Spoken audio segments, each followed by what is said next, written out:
Hello అండి, welcome back to our channel Swarna's makeovers. Upma అంటేనే ఇంట్లో వారందరూ ముఖం చిట్లించుకుంటున్నారా? అయితే నేను చేసినట్లు ఒకసారి మీరు కూడా ట్రై చేయండి. అందరూ కూడా ఈ ఉప్మాకి ఫిదా అయిపోతారు. పదే పదే అడిగి మరీ చేయించుకుంటారు ఈ ఉప్మాను.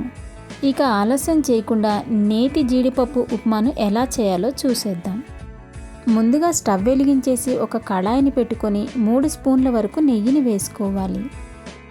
నెయ్యి కాస్త హీట్ అయిన తర్వాత 20 నుండి 25 వరకు జీడిపప్పు పలుకుల్ని వేసుకొని వేయించుకోవాలి. ఇలా కాస్త దోరగా వేగిన జీడిపప్పును ఒక ప్లేట్లోకి తీసుకోవాలి. ఇప్పుడు ఇందులోనే ఒక చిన్న కప్పు వరకు పల్లీలను వేసుకొని లోపల పచ్చిదనమంతా పోయి చక్కగా వేగేంత వరకు వేయించుకోవాలి. లో ఫ్లేమ్లో పెట్టుకొని మాత్రమే వేయించుకోవాలి. అలా వేయించితేనే లోపల వరకు చక్కగా వేగుతాయి.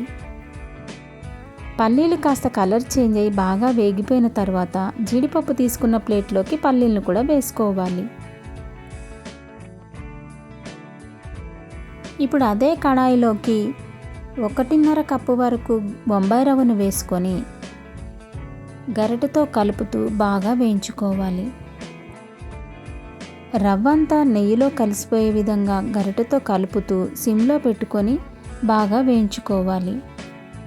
నెయ్యిలో బాగా వేగిపోయి రవ్వ అంతా పొడి పొడిగా వస్తుంది. ఈ టైంలో స్టవ్ బంద్ చేసుకొని ఒక ప్లేట్లోకి తీసేసుకోవాలి.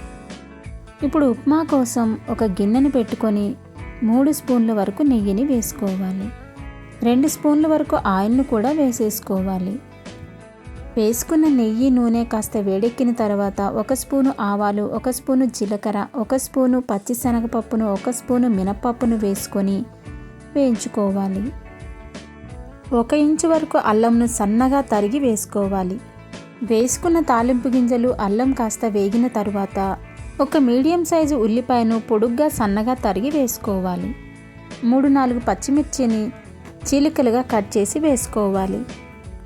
ఒకసారి గరిటెతో కలుపుకొని వేసుకున్న ఉల్లిపాయలు, పచ్చిమిర్చి దోరగా వేగేంత వరకు వేయించుకోవాలి. ఇలా వేగిన ఉల్లిపాయల్లోకి 2 రెబ్బల వరకు కరివేపాకును కూడా వేసుకొని గరిటెతో కలుపుకోవాలి. 2 నిమిషాల పాటు ఇలా వేయించుకొని మీడియం సైజు ఉన్న టమాటోని సన్న ముక్కలుగా కట్ చేసి వేసుకోవాలి. టమాటో ముక్కలు కూడా బాగా వేగిపోయిన తర్వాత 1 కప్పు రవ్వకి 3 కప్పుల వరకు నీళ్లను తీసుకోవాలి. నేను 1.5 కప్పు వరకు రవ్వను తీసుకున్నాను కాబట్టి 4.5 కప్పుల వరకు నీళ్లను పోసుకున్నాను. ఇలా మూత పెట్టేసుకొని వాటర్ అంతా మరిగేంత వరకు ఉంచేసుకోవాలి. ఇలా మూత తీసి వాటర్ మరుగుతున్నప్పుడు ఒకసారి గరిటెతో కలిపేసుకొని ఇప్పుడు ఇందులోకి రుచికి సరిపడా ఉప్పును వేసుకొని ఒక చేత్తో రవ్వను వేసుకుంటూ ఒక చేత్తో గరిటెతో కలపాలి. రవ్వని ఒక్కసారిగా నీళ్ళల్లో వేసామంటే ఉండలు కట్టేస్తుంది. కాబట్టి గరిటెతో కలుపుకుంటూ రవ్వను వేసుకోవాలి. ఇలా 2-3 నిమిషాల్లో రవ్వ అంతా దగ్గర పడిపోతుంది. మూతను పెట్టేసుకొని 1 నిమిషం పాటు అలా వదిలేయాలి.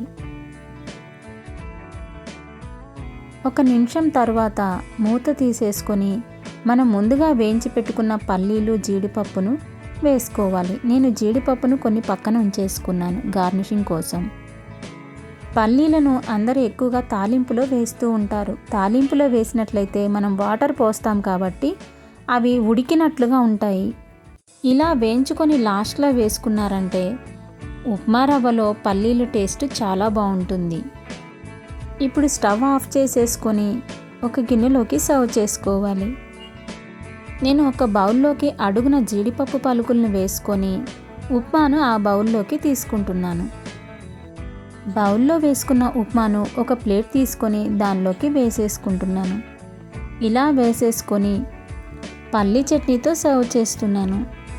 అంతేనండి, ఎంతో టేస్టీ అయిన నేతి జీడిపప్పు ఉప్మా ఆరగించడానికి రెడీగా ఉంది. ఈ ఉప్మా టేస్ట్ అద్భుతం అండి. ఈ ఉప్మాలో జీడిపప్పులు, పల్లీలు తగులుతూ పల్లీ చట్నీని అద్దుకొని తింటూ ఉంటే టేస్ట్ అదిరిపోయింది. ఈ రెసిపీ మీకు నచ్చితే ఒక లైక్ చేయండి.